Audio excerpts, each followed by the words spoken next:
quand j'aurai confiance en moi, quand je me serai libérée du regard des autres, quand j'aurai plus de temps. Tout ça, c'est les mensonges qu'on se raconte le plus souvent et qui nous empêchent à chaque fois d'atteindre nos objectifs et même d'avancer en direction de ces objectifs. On se retrouve aujourd'hui pour le jour 24 du challenge 30 jours pour me libérer du regard des autres. J'espère que tout roule toujours de ton côté. Personnellement, je sens que je suis dans un moment de stagnation vis-à-vis de mon avancée dans ce processus de libération du regard des autres. En général, quand c'est comme ça que ça se passe, c'est parce qu'il y a quelque chose en sous-jacent qui est en train d'émerger, qui est en train de se préparer à se faire déraciner. Donc je m'attends à ce que quelque chose sorte dans les prochains jours. J'ai hâte de voir ce que ça va donner. Aujourd'hui, je voulais te parler de quelque chose qui est super important, c'est le processus de démystification des choses, c'est le processus de démystification des objectifs écran de fumée qu'on a tendance à se poser. La libération du regard des autres en fait partie. Se libérer du regard des autres, c'est un peu comme la confiance en soi, ça peut être un concept hyper nébuleux derrière lequel on met tout plein de trucs auxquels on aspire à long terme et qui sont en réalité relativement inatteignables. Je m'explique. Quand tu parles de te libérer du regard des autres, tu ne parles pas forcément d'être capable de prendre la parole en public sans avoir la voix qui tremble, ou d'être capable de faire un flash mob ou de tourner ton meilleur reel en plein milieu d'une rue piétonne. En général, quand on parle de se libérer du regard des autres et avant qu'on mette le nez dans ce qui se cache vraiment derrière la libération du regard des autres, on a tendance à un peu tout mettre derrière. C'est-à-dire que quand on y réfléchit, quand on y rêve un peu comme cet objectif de un jour peut-être, on a tendance non pas à lui mettre des objectifs atteignables et qui nous feraient concrètement plaisir et qui feraient une énorme différence dans notre quotidien, mais on a tendance à lui coller vraiment les étiquettes rêvées. Par exemple, tu peux t'imaginer que quand tu seras libéré du regard des autres, tu ressentiras une liberté absolue de faire tout ce que tu as envie de faire, de t'exprimer comme tu as envie de t'exprimer, de n'avoir aucune limite dans ce que tu veux transmettre et la façon dont tu veux le transmettre. Tu peux aussi te dire que se libérer du regard des autres, ça veut dire n'avoir absolument aucune contrainte, être constamment ancré dans ce qu'on véhicule, ne plus faire face aux doutes, ne plus faire face aux inconforts quand on dit quelque chose en public ou en société. En gros, tu peux tomber d'un extrême à l'autre. Tu peux te dire qu'aujourd'hui, tu es paralysé par la peur du regard des autres et que tu n'oses pas dire ce que tu penses, tu n'oses pas faire ce que tu as envie de faire,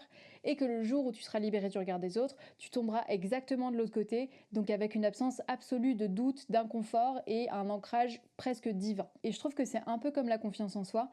Au début de processus avec mes clientes, quand on clarifie ce qu'elles entendent par avoir confiance en elles, c'est toujours des choses énormes et gargantuesques qui en sortent.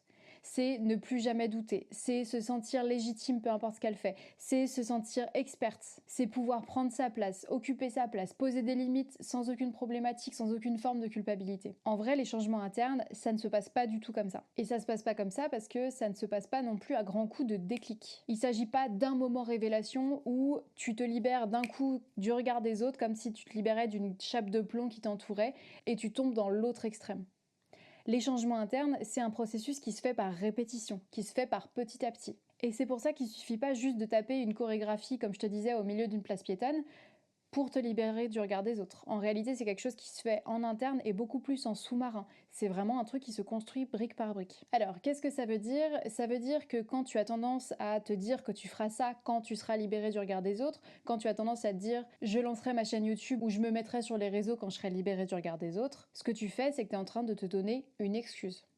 Parce que ce que t'écris en sous-jacent dans cette phrase, c'est au moment où je serai complètement libre du regard des autres, au moment où j'aurai une confiance absolue dans ma valeur et que je ne douterai pas, là je pourrais commencer à faire les choses. Le problème de ça, c'est que ça ne fonctionne juste pas comme ça. C'est en faisant des choses petit à petit que tu atteins ton objectif, que tu atteins de te sentir suffisamment libéré du regard des autres pour pouvoir avancer sereinement. Mais je trouve que c'est hyper important de te rappeler que la libération du regard des autres, c'est pas quelque chose d'extrême. Ce qu'on vise avec ce challenge, c'est pas de ne plus jamais ressentir d'inconfort dans une situation sociale où tu dis ou tu fais quelque chose qui te rend particulièrement vulnérable, mais c'est ressentir cet inconfort et faire en sorte que cet inconfort ne dicte plus ce que tu fais et ce que tu dis. Donc apprendre à vivre, apprendre à collaborer avec cet inconfort. Et c'est pareil avec la confiance en soi, il ne s'agit pas de viser le moment où tu arrêteras de douter de toi à tout jamais, il s'agira de viser le moment où tu apprends à faire avec tes doutes, où tu apprends à les regarder, les accepter, les remercier, et que ça ne t'empêche pas d'avancer. Une des raisons pour lesquelles c'est particulièrement important de te rappeler que ces objectifs qu'on fixe ici, ils sont en réalité des objectifs qu'on doit fixer là pour que ce soit atteignable pour nous, mortels humains, c'est que sinon tu vas placer ta barre de critères là. Et tu vas probablement te décourager en chemin parce que ton objectif sera juste inatteignable. Jamais au grand jamais tu rencontreras quelqu'un qui ne ressent jamais d'inconfort dans un milieu social. Jamais tu ne rencontreras quelqu'un qui peut te dire avec aplomb et sans mentir: je ne doute jamais de moi, je ne doute jamais de ce que je dis, je ne doute jamais de ce que j'envoie. Non, c'est des personnes qui ont profondément intégré un processus de compréhension de soi qui leur permet de faire le lien entre ce doute qu'ils ressentent et la façon dont ils veulent gérer les choses. T'as peut-être la sensation qu'on fait un step back et que c'est des choses qu'on a déjà abordées au tout début de ce challenge, mais c'est complètement différent. L'angle que je t'apporte aujourd'hui est complètement différent parce que maintenant que tu as commencé à avancer en direction de ta libération du regard des autres, tu vois peut-être que c'est effectivement une aventure de longue haleine, que tu vas pas te réveiller un matin et t'en seras libéré d'un coup d'un seul et que tu vas jamais revenir à tes doutes d'avant, que tu vas jamais ressentir à nouveau ces doutes d'avant qui reviennent à ce moment-là. La problématique, si tu imagines que être libéré du regard des autres, c'est ne jamais douter de toi, ne jamais ressentir d'inconfort face à l'image que tu peux projeter aux autres, c'est que tu vas te soumettre à un test constant. Et à la moindre faille, au moindre doute, au moindre soupçon de doute de toi-même, tu vas voir ça comme: je me suis pas libéré du regard des autres, mon travail n'est pas fini, tout ce que j'ai fait jusqu'à présent, ça servait à rien, je me suis menti à moi-même. Sauf que c'est pas vrai, parce que maintenant, t'as acquis des nouvelles armes qui t'apprennent à gérer ces périodes de doute, qui t'apprennent à gérer quand tu te questionnes sur l'image que tu renvoies aux autres. Donc quand tu entames un processus de changement interne, c'est complètement normal d'avoir des moments où tu as la sensation de faire 3 pas en avant, 2 pas en arrière. C'est complètement normal de te retrouver à nouveau dans des patterns, dans des schémas que tu pensais avoir déracinés, et ça veut pas dire que tu es en train de retomber dedans. Ça veut dire que quelque chose a trigger une pensée qui fait que ton chemin de pensée habituel est en train de se retracer. Sauf que toi, t'es plus la même personne parce que tu as fait tout ce travail en amont et parce que ça fait 24 jours déjà que tu avances sur la compréhension et la libération du regard des autres. Aujourd'hui, ta force, elle ne se trouve pas dans le fait de ne plus douter. Elle se trouve dans le fait de savoir comment gérer les périodes de doute.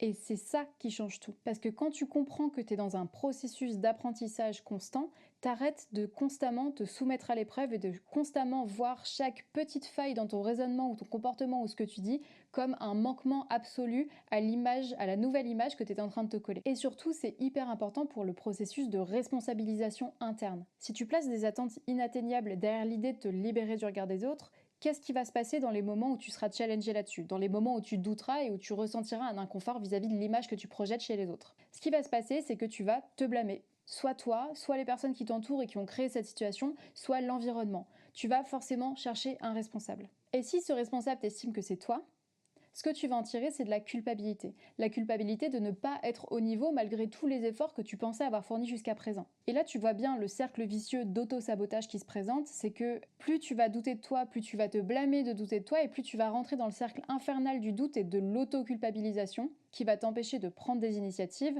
de comprendre ce que tu ressens, d'identifier ce qui bloque, d'identifier ce qui t'a trigger, et qui va globalement, en fait, être un grain de sable dans les rouages de l'apprentissage. A contrario, si tu retiens bien que les changements internes, c'est des processus très longs et que ça se verrouille palier par palier, même si parfois tu as la sensation de revenir en arrière, quand tu rencontreras un obstacle, quand tu rencontreras un moment de doute ou un moment où tu trouves que tu es un peu embarrassant dans ta manière d'agir, dans ta manière d'envoyer les infos parce que tu es trop dans ta tête ou quoi que ce soit, ce sera pas un manquement de ta part. Ce sera juste un moment où tu sais que tu as besoin de te recentrer parce que tu es en train de faire le focus sur la mauvaise chose. C'est avec ce petit changement de posture que tes failles ne deviennent plus des sentences, mais deviennent des apprentissages. Et avec ça, tu es en train d'apprendre la bienveillance envers toi-même. Et tu es en train de découvrir que bienveillance ne veut pas dire laisser aller. Pour l'exercice du jour 24, tu peux t'entraîner à repérer les moments où tu te dis: quand j'aurai confiance en moi ou quand je serai libérée du regard des autres, je pourrai faire ça.